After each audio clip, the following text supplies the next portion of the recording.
Z100.com. Look who is in the studio, Miss Demi Lovato. Hello and welcome. Hi. As we tape this right now at Z100, we are one day after the release of your album. Yes, we are. You got to be feeling amazing knowing that thing just peaked on iTunes and it just like instantly. I have the best fans in the world. Yeah, you do. Yeah. Seriously. I see really them all on do. Twitter. Yeah, they're amazing. Your fans, never has anybody had like a fan support system like you do. Unbroken's out now. It blew up on iTunes. I mean, did you think it was going to like, it was going to happen?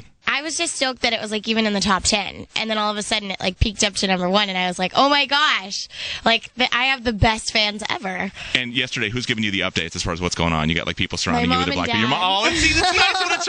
I appreciate your label peeps sitting here to my left. I like them. I've known them for years, but it's great when it comes from your family. Yeah, it comes from my family. That's when it's special. Now the process. I mean, just the lead single, "Skyscraper." When that song came out, it like instantly everybody just latched onto that song and had nothing but great things. It means the world to so many people and to you and celebrities. I couldn't believe all these people that came out of the woodwork on Twitter. Yeah. Now these people, some of these people get paid to tweet products and like won't tweet anything unless like there's some cash in it for them. But like just the things that celebrities were saying. I've got some quotes here, okay? Okay. Christina Perry wrote, "Oh, how amazing is," in your Twitter name, "new album Unbroken. It's amazing. Her voice is perfection. Do you have it yet?" Question mark from Christina Perry. Kim Kardashian wrote, "My little sis Demi Lovato's album comes out today. I just got Unbroken. Go out and get it. It's so good. So proud of you, Dem. XOXO." Kim Kardashian. Yeah. I mean, unreal. And were you seeing these tweets yesterday going, "Oh, thank you." Yes, they were so sweet to me. And Kim is like my big sister, so I love her to death. She was so sweet. She just was like, she posted it, and I just was like, aw, she's so cute. And, like, let's go into the album recording process, okay? Because as you hear it, you hear emotions coming through that you don't often hear in a lot of other records. I'm not going to say that other people's albums sound fake or whatever, but you just hear the raw emotion and just the passion in all the songs that doesn't transcend in a lot of other records with a lot of other people and other artists. What brought you to the next level while you're recording this album? I guess what brought me to the next level was like, it doesn't hurt that the world already kind of knows my I don't know, my dirty laundry, so to speak. So, when I had the choice of like opening up in the studio or not, I thought, you know what, why not? Like the world already knows everything about me. I might as well just let it all out. And so I did. And when I was recording it, I thought it was really important that I stay genuine whenever I was recording it, rather than turn into, someone who's just trying to make hit songs and things like that. To me, the record was about recording songs that were going to be like therapeutic to me, or just songs that I was just going to have fun dancing and listening to. As you were recording this, what special things do you have to have in the booth with you as you're laying down tracks, as you're dropping the vocals? Are you a candle girl? Are you a dim the lights? Are you a turn the heat up? I'm a dim the lights girl. You are? Okay, so lights are dim. Lights are dimmed. Do you have stuffed animals in there? I mean, what's like the mood in there? Are you wearing? Do you have to wear special clothing? I've heard some other animals. artists. You what? Live animals. Like a petting zoo? Like what do you bring in there? Like a petting zoo. An elephant.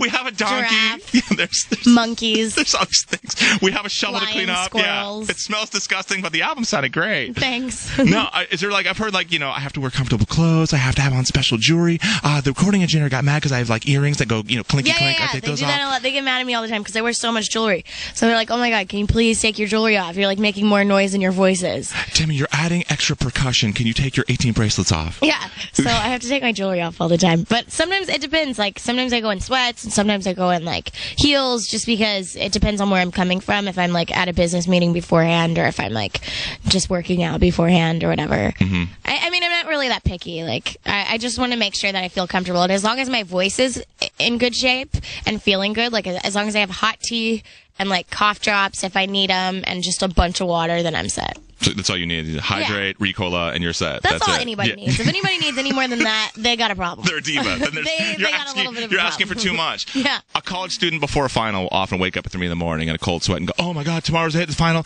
Were you relaxed the night before you first started recording, or was it like was there some sort of like nervousness, or were you excited to do it? No, I was totally relaxed. So you're I mean, the best part about my quote-unquote job is that I'm creating my work and I'm creating my art, and it doesn't feel like work. It doesn't feel like school either. You know, it doesn't feel like, oh my God, I'm so nervous. There are times where, like, I performed on America's Got Talent, and that was really nerve-wracking for me because it was one of the first times I had been back on stage, and I had a bunch of stairs to go down, and I just was like, oh my God, I can't do this. And then they were like, boom, the music's playing, and I had to do it anyways.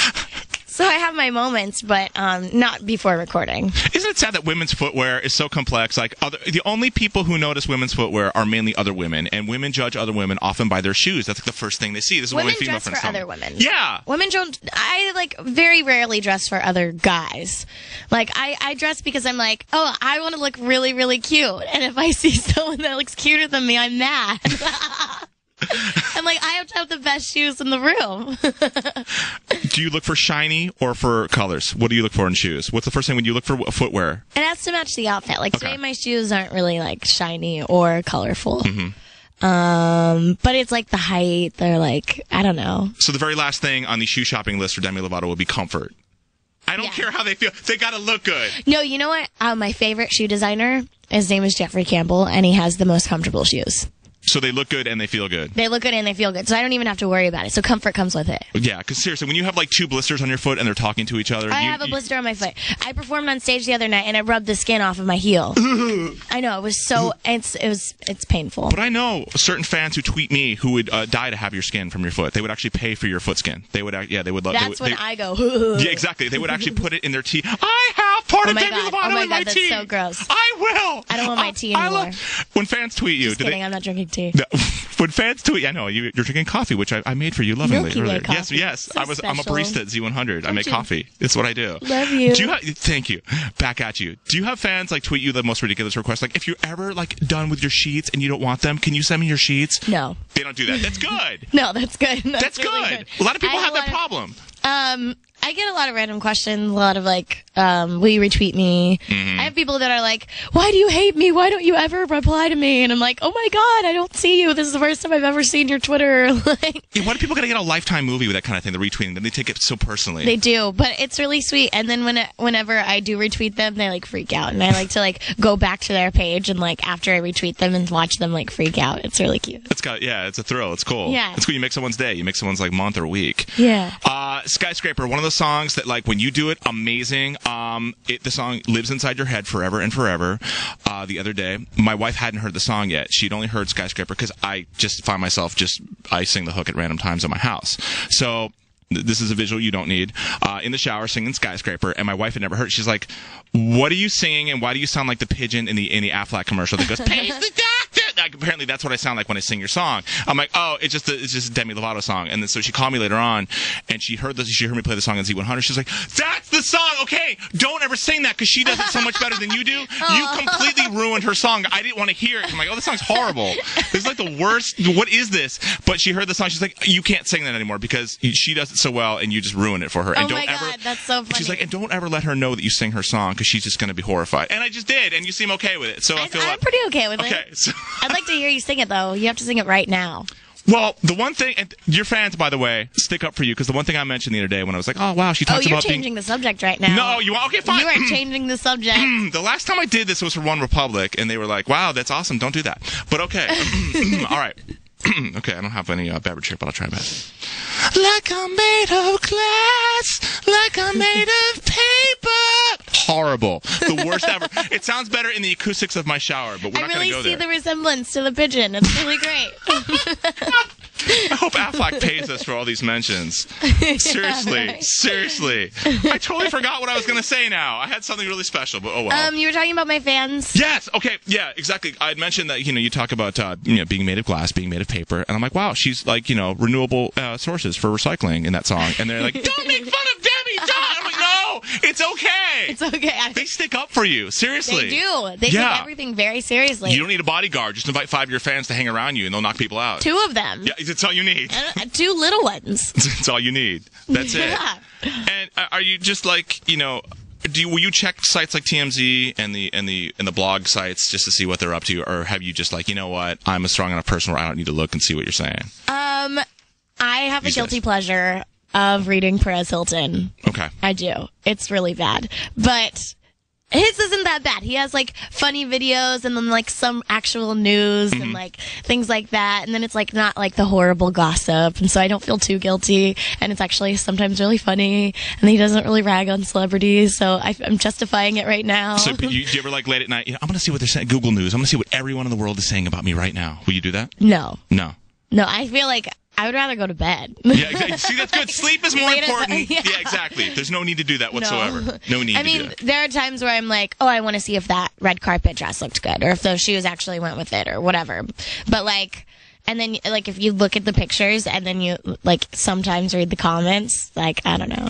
I'm glad you brought this up because all it takes is like, you like kind of try to hide a yawn on the red carpet because you were up all night choosing clothes the night before or something. All it takes is one picture that some dude takes. You could be the most beautiful person in the world. You could be like a $1 million per photo shoot supermodel. But if all of a sudden you turn your head a certain way, one picture that someone puts on a blog that was when you were walking somewhere gets used and people are like, oh, what happened to her? Oh, and it's she horrible. let herself go. Oh. Yeah, I'm sorry, I turned the wrong way. What? Yeah, I mean, exactly. You can't. You honestly, you'll drive yourself crazy if you worry about that. Right. And yet, people judge from one random picture taken on a red carpet while you were looking at another camera. I used to worry about that, but then I realized there's probably a photo from every single angle of my face on the internet, so I just don't care anymore. Yeah. If you go on Google Maps and type in the town you live, there's probably like you walking down the street, walking a dog. I don't know what kind of pets you have, but I'm sure you're on there too. I have like a million pets at my house. You have a petting zoo, not just in the studio. The petting zoo's at home as well. You have everything. How many pets do you have? I have 4 dogs. I have a bird. I don't even know how many. You seriously don't know all the animals you have? Are they getting fed? Is there someone there to feed them? Most of them are my little sisters. Oh, okay, like, blame her. I only have like my dog Oliver. Okay. And the rest of the family has a bunch of animals. Those are bonus pets. Okay. Yeah, bonus so pets. They're like technically not my animals. This just in the Z100. Demi Lovato lives on a farm. I live on a farm. She lives on a farm. She's got billions of pets. Thank you so much for coming in here. We so appreciate you being here. Thank you. I'm sorry I'm sipping on my Milky Way coffee. I made it. It's good. I'm glad you're enjoying it. I'm in love with it. It's so good. Continued success for everything, and I'm Thank sure we'll you see so you very, much. very, very, very, very soon. Hint, hint, hint. Hint, hint, hint.